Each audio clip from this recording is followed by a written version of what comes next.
Sonic Talk.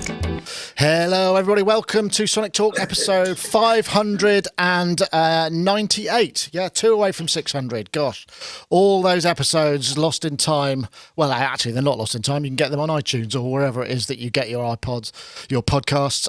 Though we only did video from about episode 200 or 300, I forget now. Anyway, which music technology podcast is what I'm talking about. Though we talk about software, hardware, synthesizers, music production, all the kind of stuff around it. So do stay tuned if that's your bag, and do subscribe if you've not already discovered us, and perhaps this is your first time. Be more than happy to have you. And also like to say thank you very much to our friends over at iZotope, who will be giving away a full copy of Ozone 9 Advanced as a prize. So you want to stay tuned for that, because it's a very simple way to enter. So do stick around for that one. Let's say hello to our guests. Well, we'll say hello to our chatties. We've got people in the chat room. We've got people in the IRC as well, or we would have once I'd put the IRC input together, which I've obviously forgotten. But I want to say hello to our guests. We're going to start over here because we got a kind of triumvirate.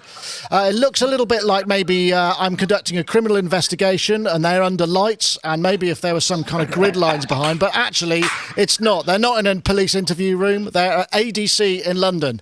And we have Gaz Williams, who you will know, of course, from being on the show. On the my left, we've got Henny, the business, who is a highly renowned YouTuber, but mostly a music producer. In fact, Henny, we hear that you just got Grammy nominated today, right? Yes. 5 times now. Yes, it's awesome. Thank you. Wow, what'd you get nominated for? It was the best rap album for J. Cole Dreamville's album, Revenge of the Dreamers 3. So it's pretty awesome. Nice. And how is it? Because I mean, you must have finished work on that, like, I don't know, however long ago, and now it's sort of coming back at you. Had you sort of forgotten about that, or it's how long ago did you actually finish work on it? We finished work on it in January. The album came out in July, and it's been doing very well. It's platinum right now, so it's been awesome. Nice. I'm going to have to quiz you a bit more about that. But we've also got on the right hand side, we've got Matt. Now, I've got to pronounce this right, Matt. Matt Fescher. Matt Fescher from Audio Kit, who is iOS. I guess, is it iOS developer, or is it desktop as well? Yes. Yeah, I created Audio Kit Synth 1, Audio Kit D1, and Audio Kit Synth 1 is completely open source synthesizer. It's now the most used synthesizer on iOS, iPad, iPhone.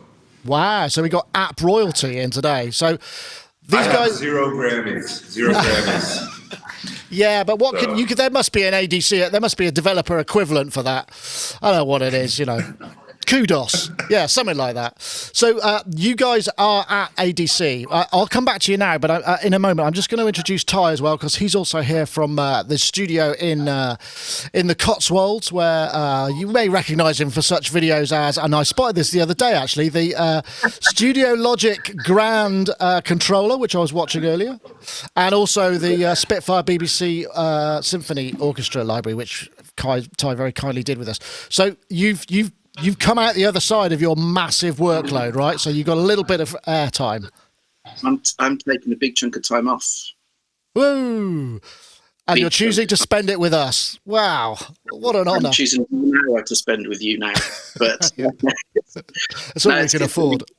It's going to be great. I need it. I mean, when I last saw you, I was coming towards the end of it's been a really hard summer in terms of work. So it's all done, and so I've just said no to everything. So I've got 2 or 3 months off. Excellent. So you can start wrapping Christmas presents and putting up the decorations and building snowmen and all those things that normal people do. What I'll be doing, exactly. Normal? What's that? Yeah, exactly. Definitely. Excellent. Well, thank you for joining us. Thank you for joining us, Ty. It's lovely to have you. So I'm going to come back to you guys. Tell us about the ADC then, because were you all on the same panel? Tell us what panels you've been on. Yes, so Matthew here kindly got in touch with me and asked me to be part of this panel with Henny, and actually with Henrik, who created Auxy, which is another great iOS app, and Matt Derbyshire, formerly of Focusrite. He's actually just left to be a full-time dad, which is cool. But we were brought in to talk basically about mobile versus desktop. So I'll let Matt come in here because you were the guy who really brought this all together. Yeah, we're just kind of talking about future uses of mobile apps and desktop apps and where they diverge and where they come together and where we think the future is going. And it was a real lively discussion. And he talked about how he's a full-time iOS music producer now, doing everything on there. And I'll let him speak to that. This is pretty exciting. Yeah, I mean, for the last 5 years, I've been doing nothing but trying to be as professional as possible on iOS devices, such as my iPad Pro, iPad Mini, or even using my iPhone to create professional music. So it's been quite the journey to deal with, the clack knots and all that. Oh yeah. But, for the most part, it's been an amazing experience so far. So yeah. Sorry. Sorry, I was going to say we did the panel was yesterday afternoon. So like today we're a little bit worse for wear because we kind of hit the town big style yesterday. Yes, well, I was there for the early part of the evening, and I hope you haven't broken Ed because he came along as well, and I know he was he may have felt somewhat at ease because he was in his hometown and thought, what's the worst that can happen? I don't want to know details of the evening. Henny, can I just come back to you a sec? Because one of the reasons I first came across you because you do a lot of video editing stuff as well. I mean, we were talking about it yesterday. You did that kind of breakthrough video, which was bizarrely on video editing, which is using LumaFusion, which we're very keen on for our remote stuff. So you're using iPad, in the studio on the Grammy stuff as well. So you show up with the iPad and you're contributing beats. I mean, what stuff are you doing on that? Yeah, so I've been doing everything from music, doing the beats, bringing in live musicians, guitarists, basses, drummers, percussionists, all using mobile interfaces, Apogee, Zoom, some of these other products to be able to record on the go. Actually, the song that was nominated for the Grammy this year that I worked on, we actually did it, the melodies and the guitar parts in the car driving around. I'm from Atlanta, Georgia, driving around the interstate while we were recording it as a process to see if it would work. And the melody came out so good that it became a part of this album that is now Grammy nominated. But I'm also using LumaFusion and quite a other awesome apps to just try to make it a full, complete iOS package. So I don't barely ever use a Mac at all these days. So is there a point at which it does go to, I'm thinking for mix or for that sort of thing, is there a point where it does actually transition into desktop for you guys? Or is it you're completely staying away from that? No, definitely. I know most people that I collaborate with are still using laptops, Macs, MacBook Pros, the whole nine. So what I usually do is export stems, and then we'll take them right into Pro Tools. So it's kind of going back to the normal process after it leaves my hands. But I have been able to do some full-on, all the way through creations from beginning to end, just using the iPad Pro. So yeah. Wow, that's really interesting. I know, Ty, I mean, we're looking at you. I mean, I'm sure lots of people have got big facilities and big studios or what have you. I mean, I know you've got a mobile rig, but you've not taken, the purest mobile form, iOS or whatever, hasn't. Sorry? I tried it. Ah, okay. And, I mean, within a day, I felt like kicking somebody or throwing the iPad Pro against the wall. And you can't. To be fair, the kind of stuff I do, you can't do it on an iPad. Because you got loaded massive orchestral libraries and stuff, they just won't fit. Yeah. Nothing works out once. And also, kind of no matter how great the interface is, I've got sausage fingers, and so kind of doing that drives me round the bend. So I tried, and I still keep buying the software. And my iPads are full of all the software, but every time I try to use it, it's just, I want to scream. So yeah, I manage a few hours and then it's just like, no, I'd rather go and stick my head in the oven, to be fair. So well, I guess that's fine. I mean, also the thing is I guess, Henny, you probably for you may have had time to explore this before kind of turning up at a paid session. You're not kind of experimenting on the fly so much, maybe, right? No, it took a few years. It started back in 2015, just trying to see how possible it was. And I got locked out the studio multiple times when I just brought in an iPad Air 2 and try to make a believer out of everybody in the room. So it took some time to get everybody to believe, but it's getting better and better. So you're a sort of evangelical preacher for the iOS domain, right? Essentially, that's your kind of other title, right? Yeah. So, sorry. I was just going to say, it's great in theory, and if you can make it work, it's absolutely brilliant. And I know people that do it, and it absolutely works for them. And it's great. I wish it just worked for me and Sausage Fingers, but nah, not. That's fair enough. So, Matt, coming back to you, so what was the outcome? Where are we in that kind of convergence, and how does it, from your point of view, how's it working out? Oh, well, I guess the entire conference decided to throw away their laptops, and now we all have to make music on iPhones. I think what happens. And you're joining us on an iPhone as well, so there we go. No,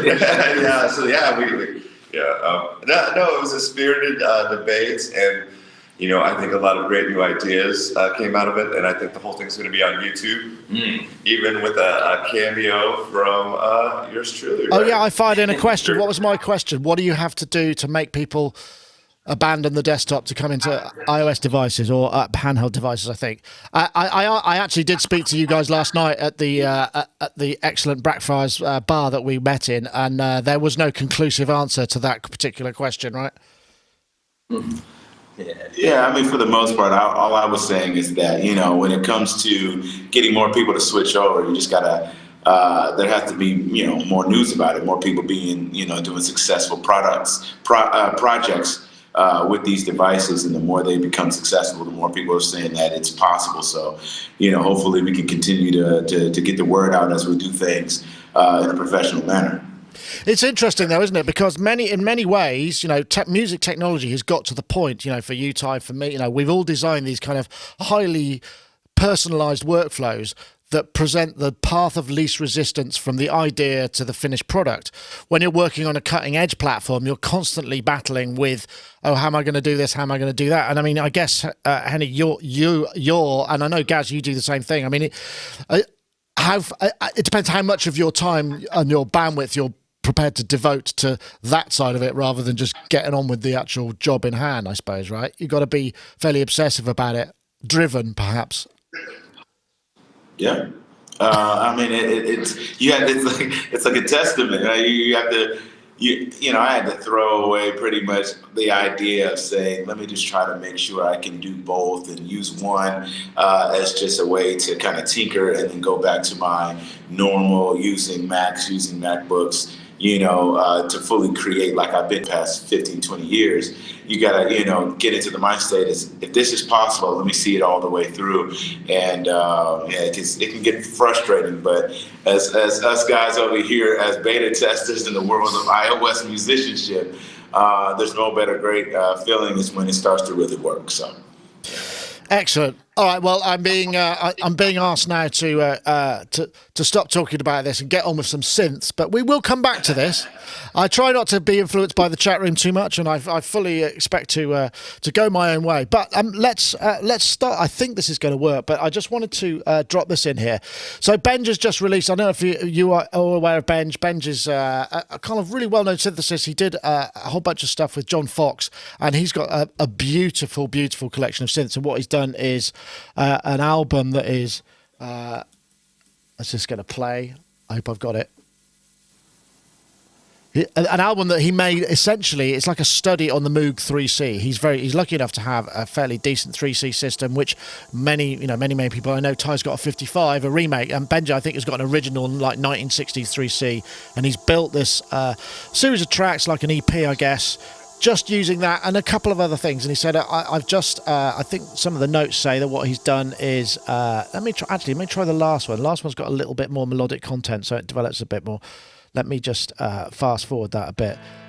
And he said he basically, to create some stereo imagery, he just delayed one side by 500 milliseconds. But essentially, this is a study on a single instrument called Field Effect Studies by Benge. I thoroughly recommend it. But Ty, it's interesting, isn't it? I mean, and I know you're a synth collector. I mean, you don't like to let anything go. I've witnessed the rooms full of stuff, but generally your day-to-day work, you really do have to use whatever is the file. Yeah. So, Yeah. But I mean, what about the concept, the idea? I mean, the idea of writing using one instrument and using that as that limitation. I mean, we've talked about limitations before, and they're usually a set of things. But the idea of having just like, okay, I'm going to use one synthesizer. I mean, does that appeal to you at all? Your creative. It appeals a lot.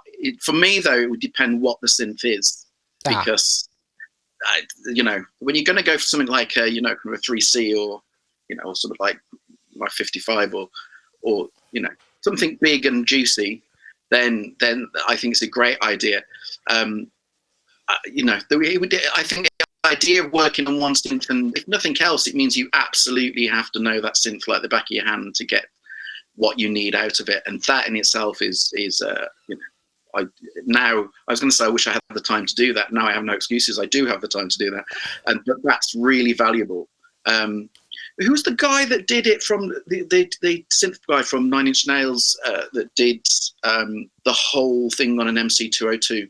That was Alessandro Cortini.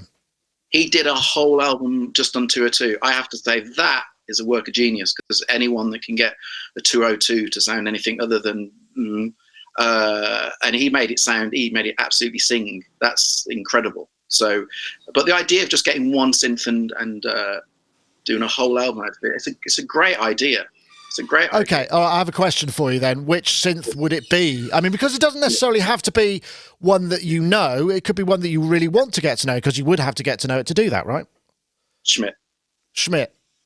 Okay. And honestly, I mean, because it would either be the 80, the CS80 or the Schmidt. The thing is about the CS80 is that the CS80 always sounds like a CS80, if that makes sense. Everything you do on an 80 sounds so. You would be struggling to get really bass sounds out of an 80 because it's not kind of made for it, and everything sounds like an 80. The thing is about what I love about the Schmidt is it can sound like anything you want it to sound like, if that makes sense. It's such a chameleon that to say a palette, the palette is huge.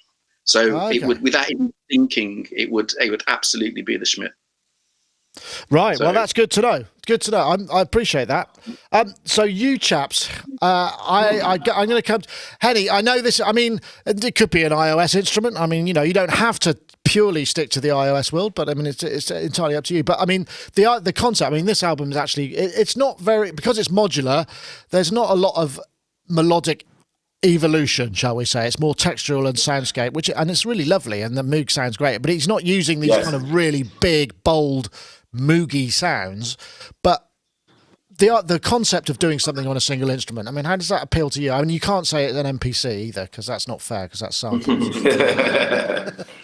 No, I mean, I think it's pretty neat. I mean, to be able to pull off that, and to do everything from the melodic stuff to the the percussive stuff, to be able to do it all in one instrument is very unique. So I dig it.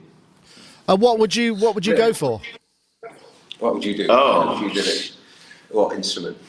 Oh, I don't know. I don't know. Try to see about doing something on maybe a Fender, Rhodes. Yeah, okay. Because yes, that's great. Going for the bass sounds, and then we can try to do some percussive things. We could definitely, I can definitely see something. We got more guests coming in. We got another guest. Okay.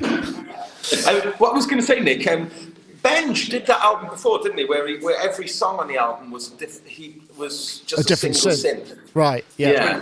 And I got to hang out with him actually. He's a really, really cool guy, isn't he? Yeah. He's he's been doing that really interesting thing with John Grant. What's it called?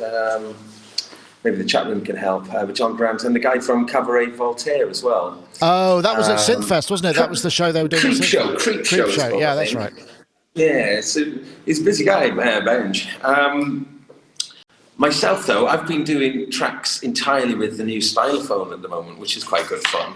Doing all the parts. I got some stuff going to come out on video pretty soon, showing that. So that's quite cool. But we've just got a little guest.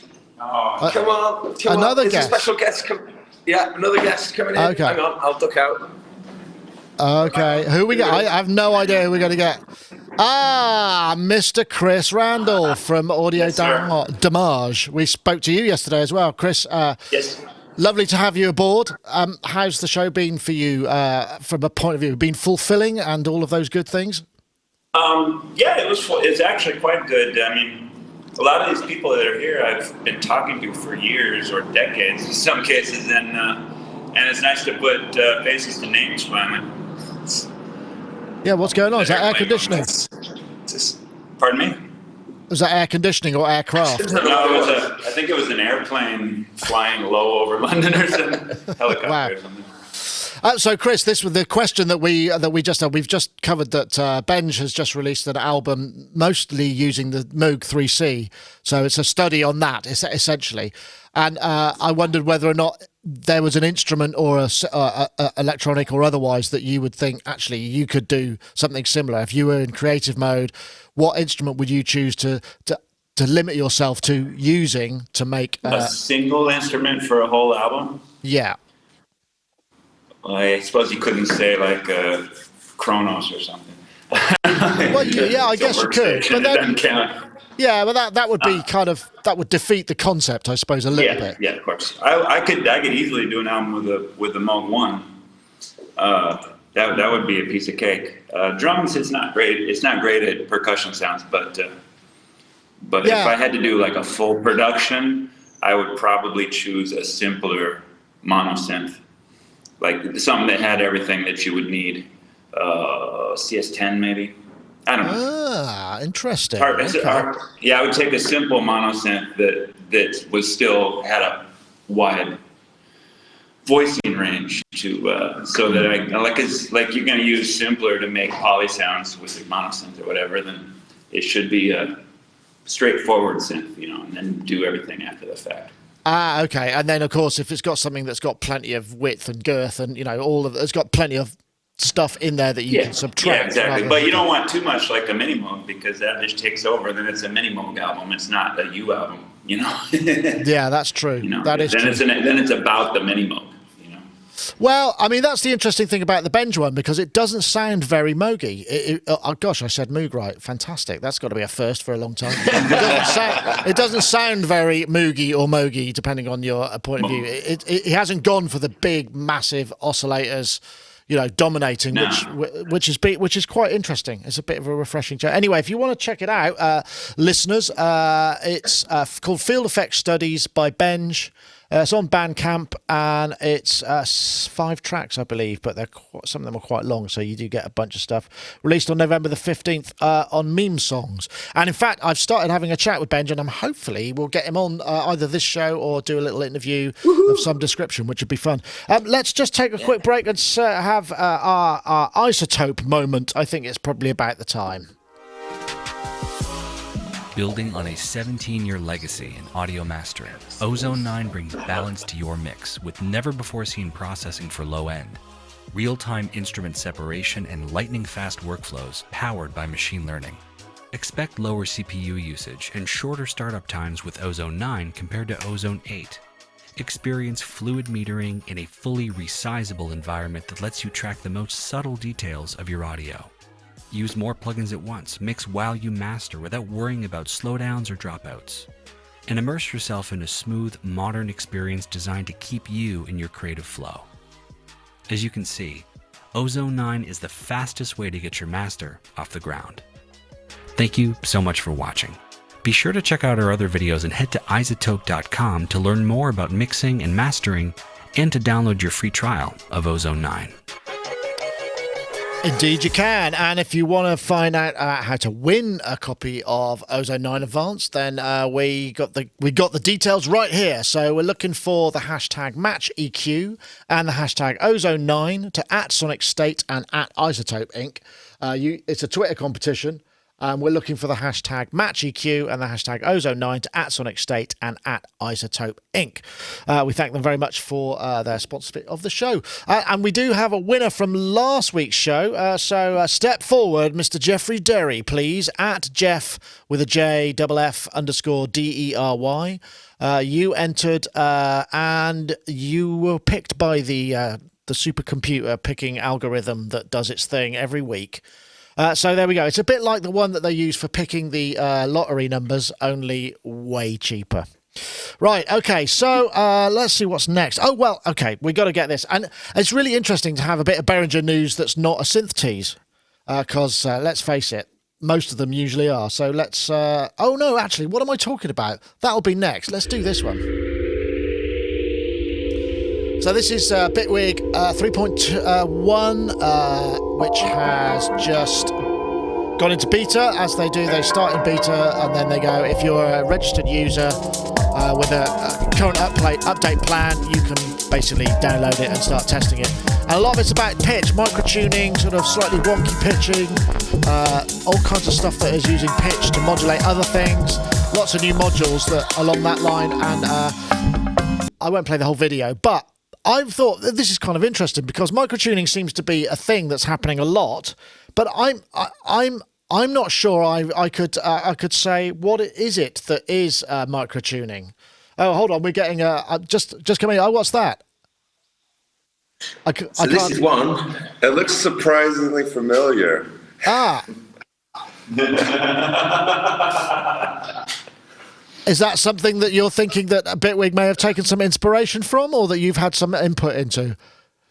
I know we'd be honored if they were inspired a little by it. But yeah, this is, completely open source, so we would definitely encourage people to take what they can from Synth 1's microtuning. Yeah, but I wonder, I was going to come to you, Ty. I mean, you're a composer, you're working to tight deadlines, generally people are wanting to hear things that are familiar, perhaps. You're a director. I presume it's quite rare you might find a director who wants a completely atonal score. But microtuning, I mean, how useful is it in your arsenal? I mean, do you find you have to reach for it very often? Yeah, I do, actually. It's mainly in terms of, in a kind of different way. I mean, if you're doing a kind of, I did a score to a horror film last year. And, the whole point of a horror score is you're meant to be made to feel uncomfortable. And the one great thing about microtuning is, generally speaking, for us, it makes you feel uncomfortable. So I use it quite a lot there. And also, I do a load of ethnic stuff. And so you could turn around and say, I try to work in authentic scales depending on, kind of where I'm before in the world. And so, I kind of work to scales with microtuning in, essentially. And so I use it quite a lot. But the other thing is, don't kind of forget that in the 70s when you were out, with step sequences, a lot of that it was just out of tune. It was out of tune. But the thing is, go and listen to some of the stuff by kind of the sequence stuff on Computer World by Kraftwerk. A lot of those sequences, there's some microtuning going on there in the kind of, it sounds all kind of random, but a lot of it, there's no set scale or pitch to it. They are out of tune, which essentially you turn around and go, out of tune is microtuning. So I suppose, I suppose you're right. I mean, I kind of, the only thing I would say is I've sort of noticed it really when you're working with things like polyphonic expression, like the Roley stuff, which is very apt because you're at the ADC. So you're bending the notes out of whack, and that really makes some very interesting chords. I don't know if you guys, Gaz, do you use any microtuning in terms of music, musical uses? Because I'm struggling to find a place where I would reach for that kind of stuff. Right. It is a bit strange. Something that was pretty cool was playing around with the chord monologue, because that famously came with a bunch of Aphex Twin curated micro-tunings. So playing around with that was quite fun, actually. And I did have a bit of an epiphany when I was playing around with it in terms of some of the creative potential. It's just kind of cool that just the notes under your fingers just take on those sort of different melodic qualities, and finding the melody is quite interesting. I love Indian music, classical Indian music, and which is obviously quarter tonal. So I do feel it is like this great sort of thing to explore. We got the microtuning going on in the room right now. Excellent. We're witnessing microtuning in action, folks. Synth One is the most popular, iOS synth in the world, and partly because of the microtuning. The Eastern scales going beyond the 12 tones. It really opens things up, and I think we're going to see more and more of that in Western music. Like Adam Neely just made this video with 1 million views a couple weeks ago about making lo-fi hip hop with microtuning scales. So I think it's also going to take us for a couple of people to have some hits using some microtonal scales, and people are going to jump on that bandwagon. And we're seeing these tools in Bitwig and Synth One and other open source platforms. Henny, I think it's over to you then, mate. You're the one who's probably closest to the cutting edge of music production in terms of what's been recognised. I mean, I don't know whether your kind of stuff is pure hip hop or it's more soul based, or whether whether there's room for that kind of microtuning element. But quite often, certainly in the kind of newer generation soul stuff and the hip hop production, that it bends the melodic, the rules of music, and to great effect, right? Right. Yeah, I mean, I know, there's guys that I work with all the time who are definitely, into microtuning quite a bit. Guys like Terrace Martin and others that I've worked on with Kendrick Lamar. I mean, we're definitely trying new ways to get different soul vibes and different fields going. But, I would say I'm an R&B guy, I'm a hip hop guy, soul guy, so I definitely can see it in the production in the future for sure. I wonder, I mean, does it work? Is it more effective with weird chords, or is it more effective in terms of melody? I know, Ty, I'll come to you because you're probably, like you said, a bunch. Yeah, weird chords can be a bit much. It depends what you're going for, but realistically, that it's almost okay if you have a single line that kind of doesn't follow traditional 12 note, the listener can kind of accept it. If you really start doing multiple chords with multiple microtuning, it's almost like I can't cope. Yeah, I can't cope. They don't have anything to latch onto. The whole point of kind of Western scales is the fact it's familiarity, and that people have something to latch onto. They have a base that they can keep coming back to. And if you kind of lose that, for a lot of people, it's just too much. I mean, when I was at uni, I used to write a lot of kind of microtone stuff, and it's great if you're going to treat it as proper art, serious music, and the kind that you listen to with a thinking about it rather than just enjoying it, then it's great. But if you just want to listen to it, having too much going on. So you didn't get not many plays on campus radio then, maybe? No. Okay, right, cool. But if you want to get into it, basically Bitwig 3.1 is out. It's not only micro pitch, there's pitch 12, there's pluck slope up, pluck slope down, follower, transpose, interactive help, and there's also some interesting stuff which transforms microtuning on input, so you can be playing and it will quantize, I think, to microtune. I would have, and modulate. So it looks like a pretty interesting series of things. And what they're doing, again, I guess is, I don't know, were any of the Bitwig people at the developer conference? I mean, it seems like a sort of place that would make sense for them to hang out. I don't know if the Bitwig guys are here, but the Ableton guys are definitely here. So. Right. Okay. There's something coming. Right. There's something coming. That's the disembodied voice of Chris Randall here. I don't know whether that means into the room or, whatever. I'm not disappointed. I'm excited.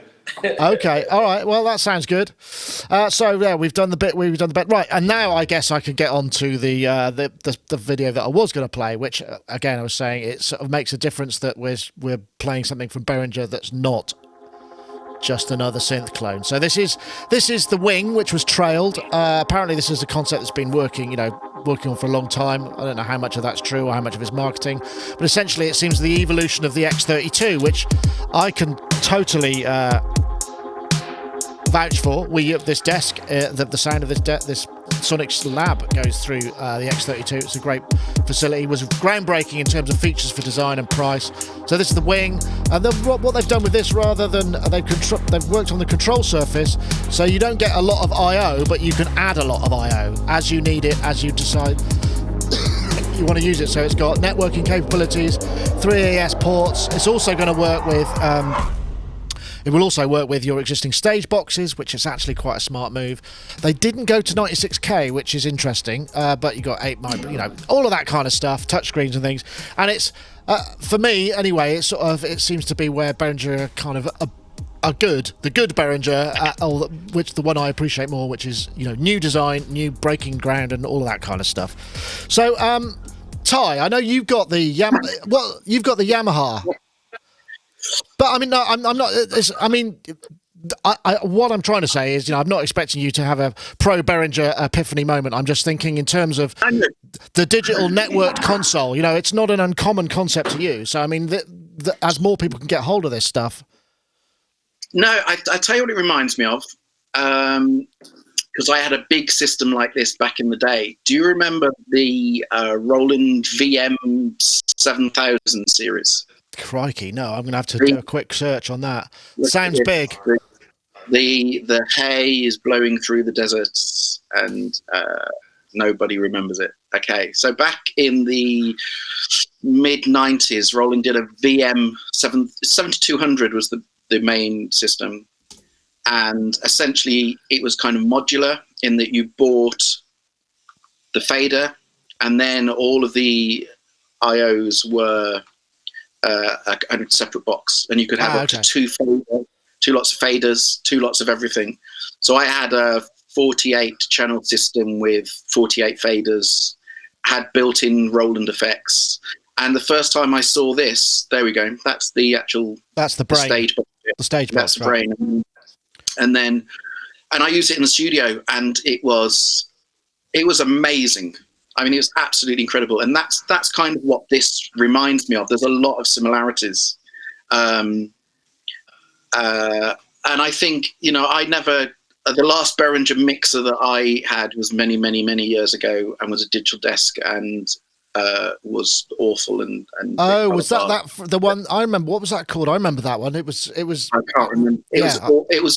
It was dreadful. I mean, and it was noisy, and then it broke, and then it failed, and yeah. But I know for a fact, look, people know my view on Behringer generally, but this, as exactly as you said at the beginning, this is the area, this is the side of Behringer that in my head is not Behringer really. This is Midas. This is the Midas guys. This is, this is where they're doing something different and new, and that's great. And as you say, the X32 was for its time was amazing, and depending on the price of this, 3,000 euros.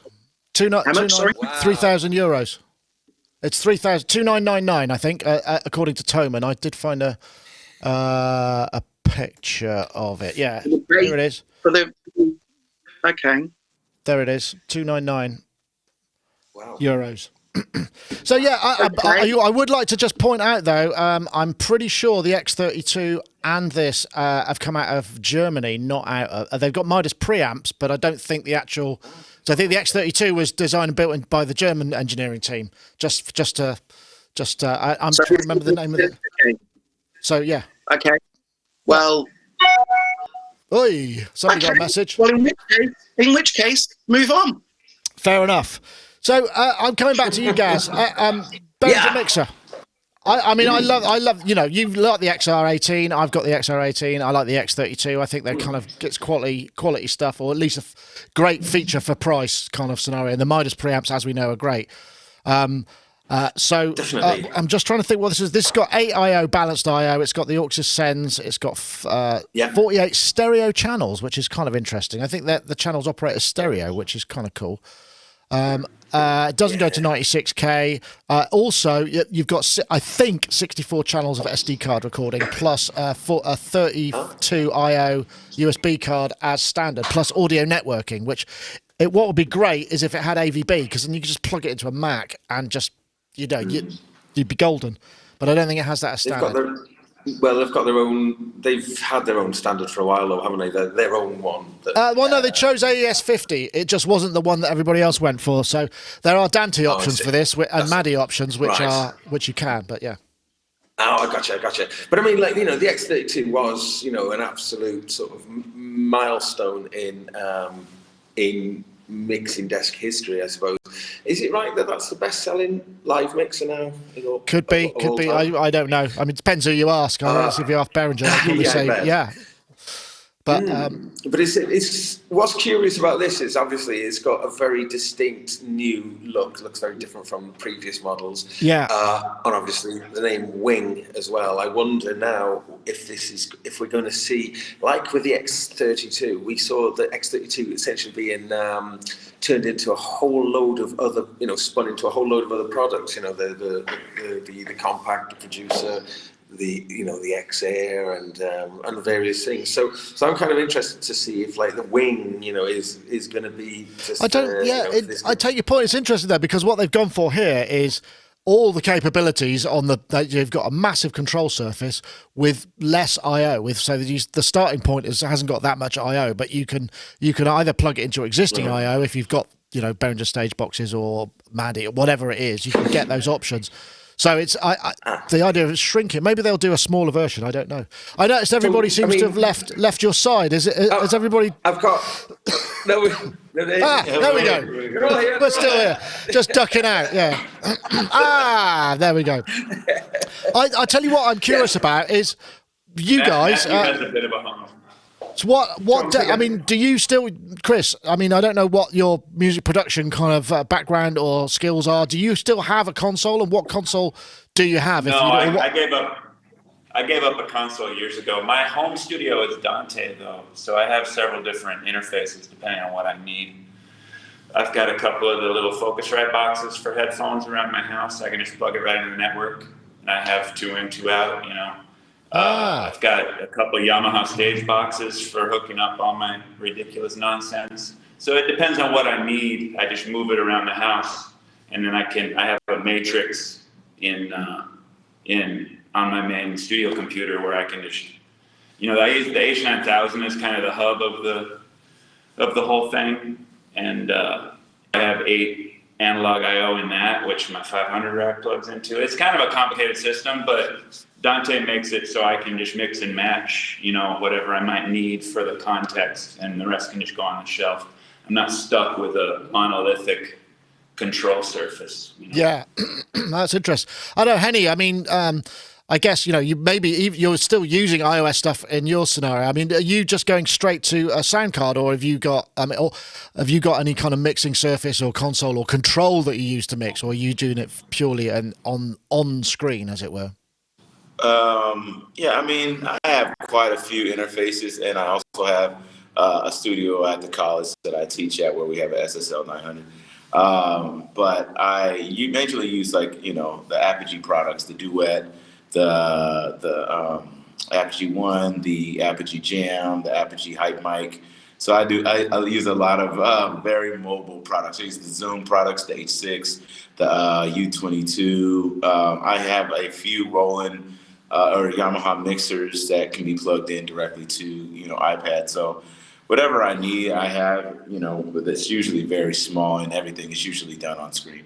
It's interesting though, isn't it? Because I mean, even though the cutting edge of working production-wise on iOS, you're very far away from the cutting edge of the audio networking and the audio over IP. I mean, I guess you can probably pipe stuff out. I don't know. Does the iPad have AVB connectivity yet, or is there a way of moving multiple channels over network out of an iPad? I don't know if there is. It's usually just controlling controllers, stuff like that. But I suppose you're just moving the whole thing. There's no need to, just walk into the room you want it in, and you're in it, I suppose, to a degree. With the Wing, though, the Wing is marketed primarily as a live desk. Then it's not marketed as a studio. I think both. I mean, I think to be honest, I mean, it's got I think it's going to have MCU control as standard, so it does all of that stuff. There was an article on Pro Tool Expert, which I don't think I've got up, where they're saying, actually, is this something that would be pretty cool for a studio? And I guess with all the audio networking,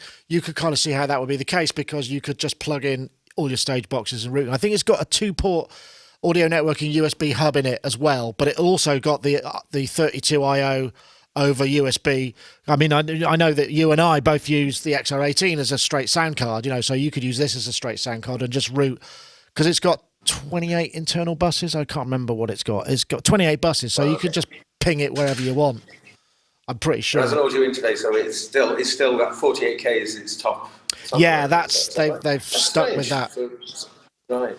Well, so I think this question came up, and the idea was that it would be compatible with previous stage boxes and stuff, so people wouldn't have to completely redo their entire workflow. I think that was their entire kit, and certainly for live people, you want to be selling the new desk to the guy who's just got 16 or 32 channels of stage box and doesn't have to buy, because that's expensive, that stuff. 16 channels of stage box, whatever flavor you use, is probably $1,000 a pop, so Unless it's a Yamaha TIO. A what? Yamaha TIO is the best stage box return on your investment ever made. 16 in, 8 out. Had the high quality Yamaha preamps. It's Dante, so you gotta have a Dante rig. But they put the stage box as a loss leader for the console, so they're paying the Dante license out of the console, so that extra couple $100 isn't figured into the stage box. So it's only $900. That's it there, right? I use that for all my tape decks, all my multi-track tape decks. Oh, that's an interesting idea. Fantastic box. I wouldn't want to record a band with it, I don't think. It would work. You could do live sound with it for sure. But for my tape I/O, it's fantastic. Or a bunch of effects or something.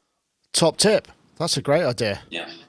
Well, as we know, Gaz, I mean, if you want high res, you just got to go up AXR4T, right? If you want 384 kilohertz, 32-bit, if that's your bag, why ever not? Yeah. 32-bit integer. Yeah, 32-bit integer. But at 10 times the data cost. Yeah, that's right. Need a lot of drives. A lot of drives. Okay, right. Where are we? So it's 1:45. I'm wondering about control. I haven't got a video for this, but this was. Let me see if I can find it. There's the Faderfox, which is. Oh yeah. Where is it? Hold on. I might have not opened a page. I'll just let me see. I've got it here somewhere. Fader. I'll grab it. It's an easy thing to open. Yeah, this was the new Faderfox box that actually Peter Kern on Create Digital Music was posting. I'm just trying to find the open window. Let's see if this is if the network will open. Yeah. There's no videos on it yet, but this new Faderfox, it's pretty straightforward. I mean, it's nothing sort of, it doesn't look that terribly exciting, but actually it's pretty powerful because you've got lots of banks. I think there's up to 256. So that would be, 16 banks of 16, I guess. So there's, 16 rotor encoders, but you're labeled as well. And it's got MIDI I/O and USB I/O.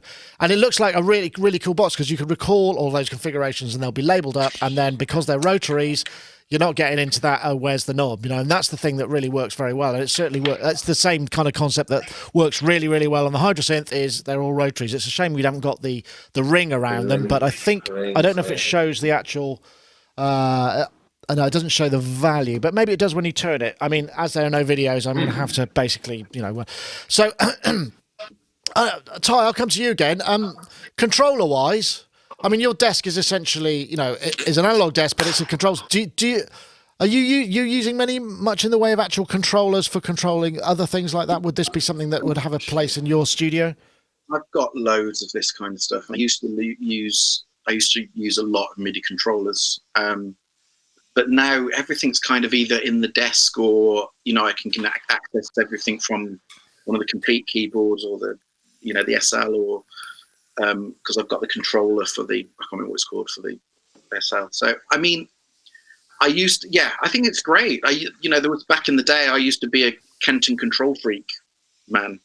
Do you remember the Kenton control freak? Yeah, I think we've got one or had one here, yeah. Yeah, I've still got mine, but I bought loads of these kind of things. And as I said, a few years ago, I used to have them all mapped out and set up.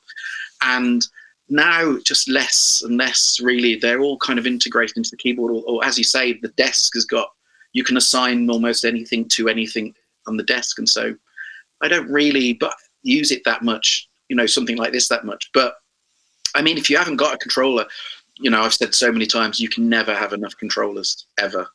And the way that the labeling on this one works, it's not ideal. The fact that you don't know what the values are isn't ideal.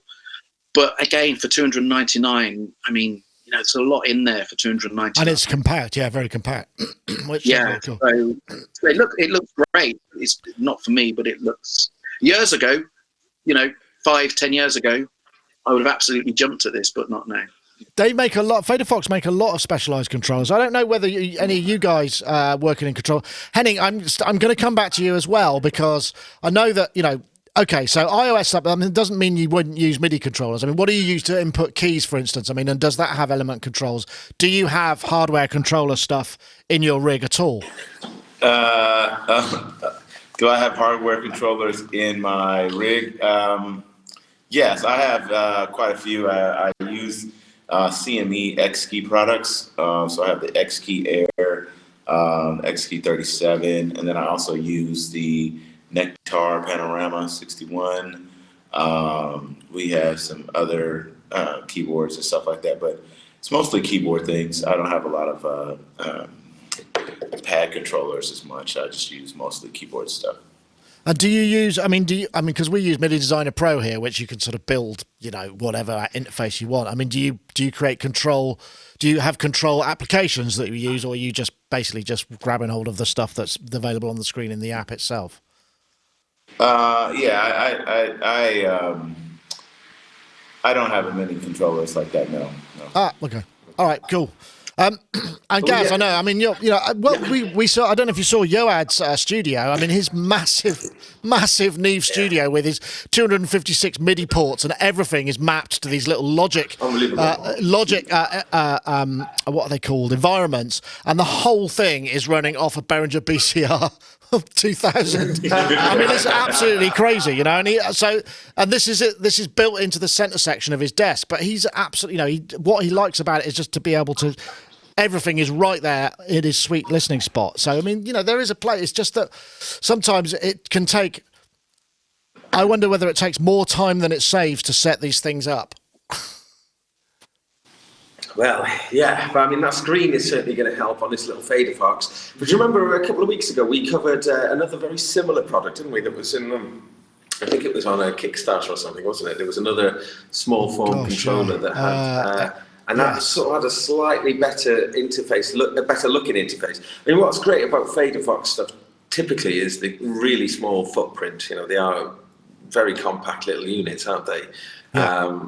And they've got nice. I really like the feel of them, but they are really kind of pretty small things. But yeah, the thing we looked at the other day, it was when Robbie was on the show. I can't remember the name of it now, but it was a similar thing. Oh, he was going to buy it, wasn't he? Yeah, I remember now. Yeah, that's right, on the show. I've got a tighter close up. Yeah. This will do apparently up to 4,096 controls. Just saying, in case you happen to need it. Yeah, right. So I mean, and I even remember what the Well, that's why you label them. Yeah. I used the first 3. Yeah. On the top row. But but I guess that's quite cool, though. I guess if the memory allows you to store various settings, I don't know if they'll release templates for. Yeah, I really don't know. There's not that much information on the website other than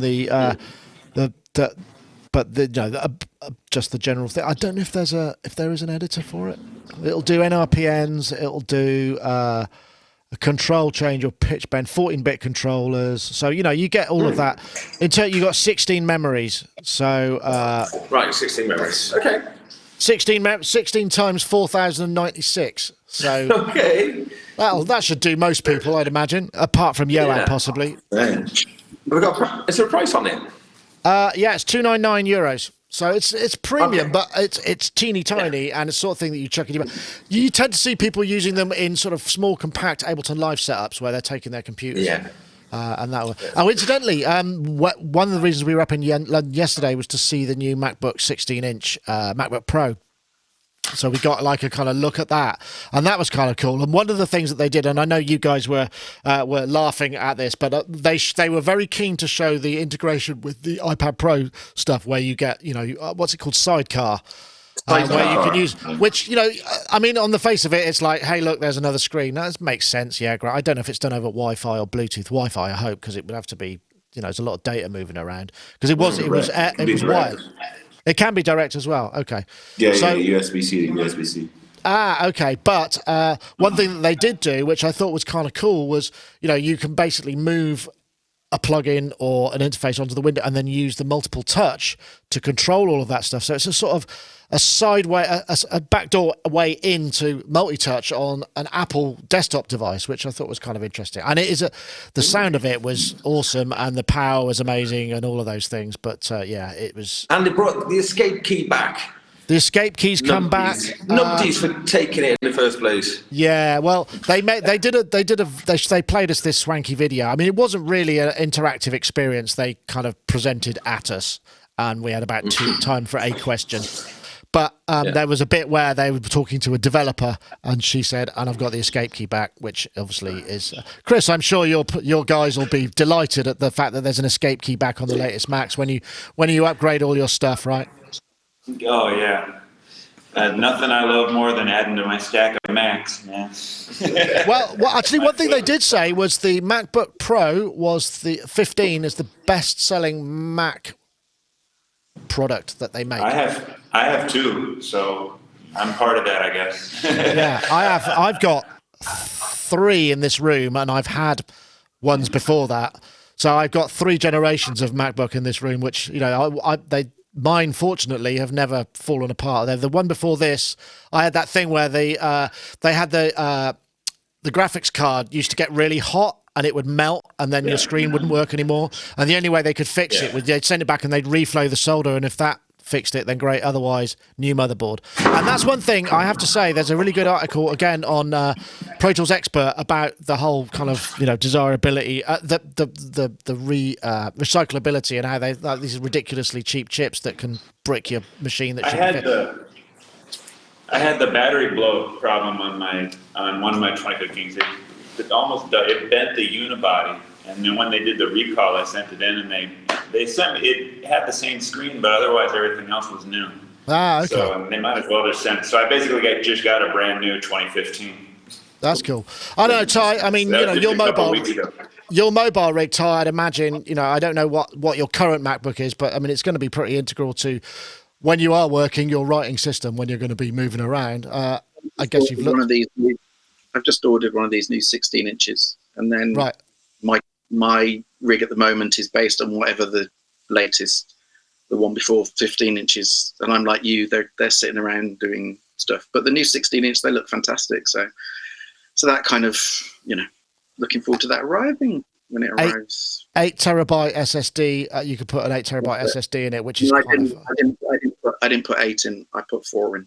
Right, but you put a lot of RAM in it as well, which I think for your work is going to be, That was all it was. I basically just maxed it out, and the only thing I didn't max out was the 4 terabyte instead of the 8 terabyte. Yeah, well, because that was the only thing that didn't make sense. So, for kind of for the kind of stuff I do, as you say, the RAM's the important bit. So, yeah, absolutely, cool. So, sorry. Carry on. No, I was only going to say, going back to the Sidecar bit, I've been doing that for ages with, I think it's called Luna.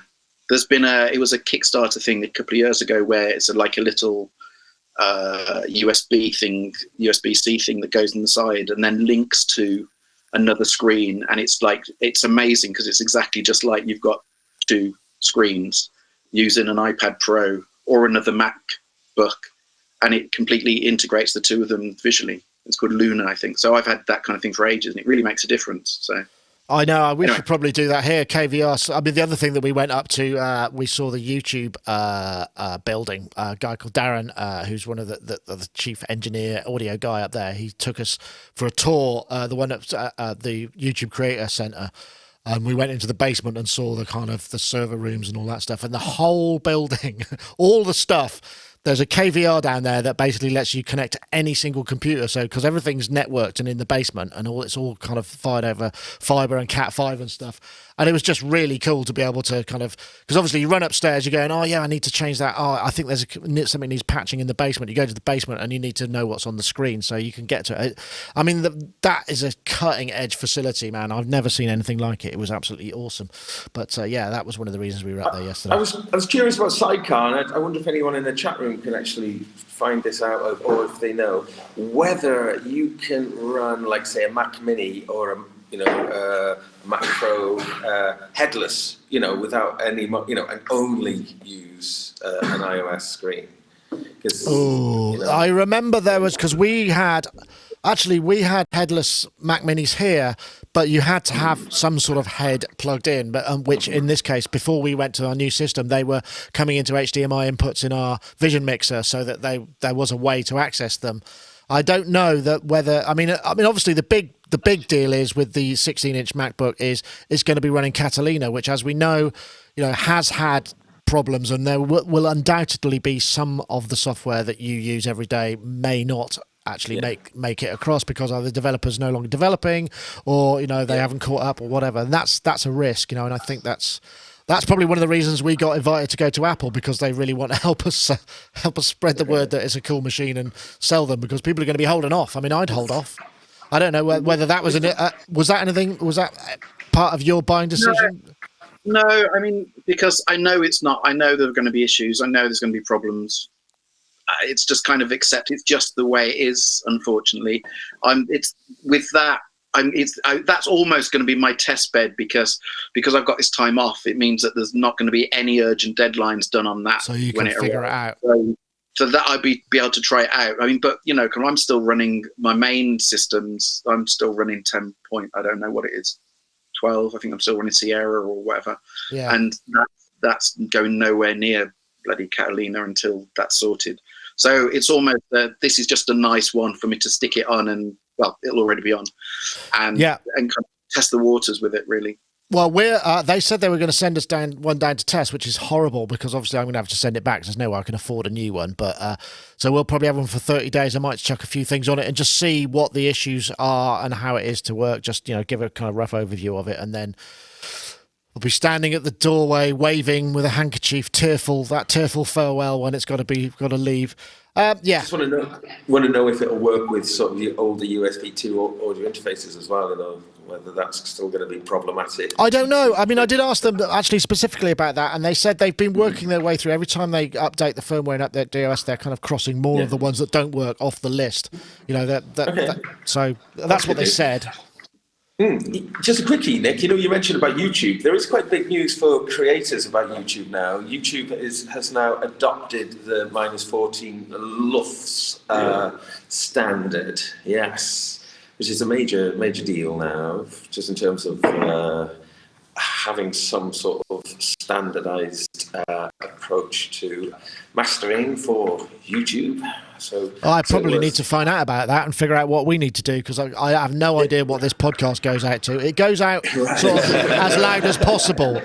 That seems to be the fixing. Yeah, it goes out as loud as possible. It goes into Neutron 2. I think we got a plug-in across the output bus, which kind of gives it the sort of FM radio smile and heavy compression and whatnot. So, I don't know. Does anybody else work to a kind of standard for YouTube video? I mean, you probably have to work because, do you deliver your masters at the highest possible crank, or do you just whatever? Do you know what? There's a whole load of school of thought of doing what I do, put it in with no processing on, or put it in as loud as possible.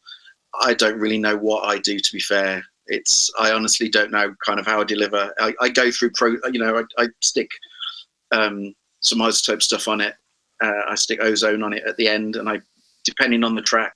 But honestly, I don't get hung up on all that kind of stuff, because at the end of the day, someone's going to have a fader on it anyway before it makes it out there. So I kind of don't get precious about these things. I just kind of honestly, and you're right. I know composers who go into this whole limit of, they give the best for the standards. I don't give a monkeys, really. It leaves the studio. gone. Yeah. I don't watch the programs that he goes out. Oh God, I shouldn't say that, should I? No. Well, you've seen them you've probably seen them all about 5,000 times each. You know, I don't want to see any of them again. Ever. Yeah, I think that's fair. But you see, if you use Ozone now, I think it's been in it from the last version as well, that in the loudness maximizer, you can actually, there's a little switch. Yeah, so you can set it. Instagram is -14. They have been for a while. I noticed if you can get away with pegging it, but if you have a clear tones like Rhodes or some, FM sounds, it'll distort real heavily if you go above 12. Oh. So I've been uploading an Instagram to -14 for a couple of years now. So right, I need to have a chat. We probably need to fix a whole bunch of things. We just need to put something probably across the final bus. I mean, we're just using Classic Master Limiter. I mean, I tend not to slam stuff in terms of our reviews. I don't want to, because I want it to sound as natural as possible. I'll maybe slam the vocals to keep them above, but I won't. I'll try and keep all of the other stuff pretty much untouched.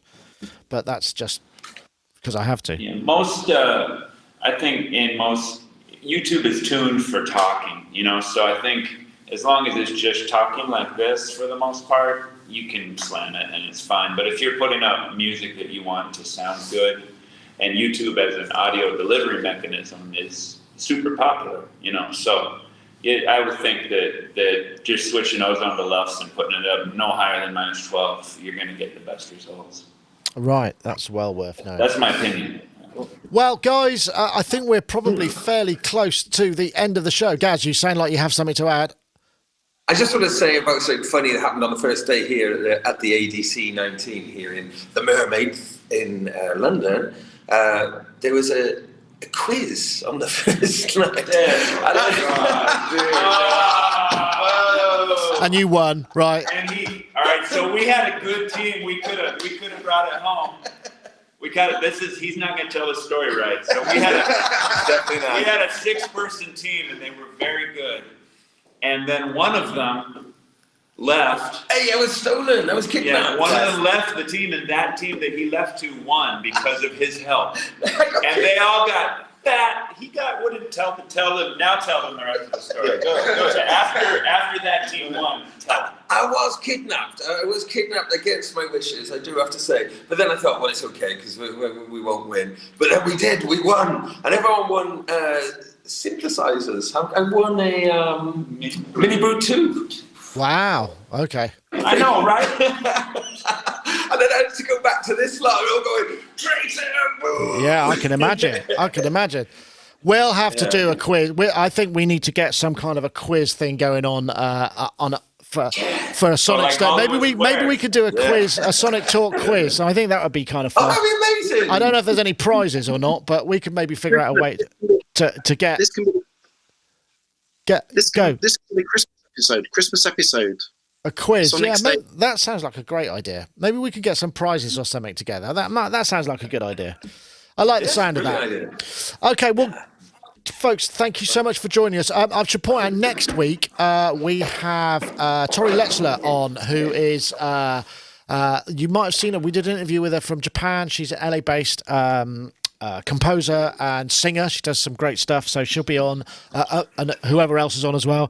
And oh look, we've got the whole gang have come into the picture. We've got Henny the Business, and we've got Matt Fesher, and we've got Chris from Audio Damage, and we've got Gaz. Thank you for joining us, everybody. We'll put links to everybody's stuff in the show notes. And Henny, if you've got any partying left in you today after last night, then I guess you're going to have a kind of post-Grammy nom party. Congratulations on your nomination, mate. Yeah. That's awesome. But thank you very much for joining us. And Ty, also thanks for joining us. I hope you have. You look visibly more relaxed and less stressed out already. When you laugh. So we'll have to hook up again, and lovely to see you all. So that's it for this week. Before we go, actually, I should say it's this one, isn't it? I bet it should just reiterate the competition. Thank you for to iZotope. Don't remember if you want, or do remember if you want to win a copy of Ozone Advanced. We're looking for the hashtag MatchEQ and the hashtag Ozone9 to @Sonicstate and @iZotope Inc. So that's it for this week. Thank you very much, everybody. We'll wave goodbye as we leave the building. Thank you, everybody. Have a good time in London. See you all next time. Take care. Bye now.